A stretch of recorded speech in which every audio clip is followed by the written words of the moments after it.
Nga, Dok eh. Kailangan makagawa tayo ng ibang paraan. Kailangan masolusyonan natin tong problema nito. Eh, yung anak ko si Bel nadadamay. Si Bel? Bakit?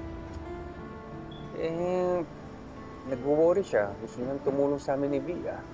Wala namang masama doon ah. Eh, alam ko, Dok. Pero pakiramdam ko kaya siya nabe-burden dahil tumatanaw ng utang na loob. Alam mo yun? Dahil pakiramdam niya, ampun namin siya, di ba?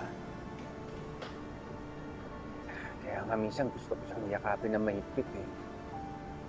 Gusto ko sabihin sa kanya na totoong anak ko siya at mahal na mahal ko siya. Kaso hindi pwede.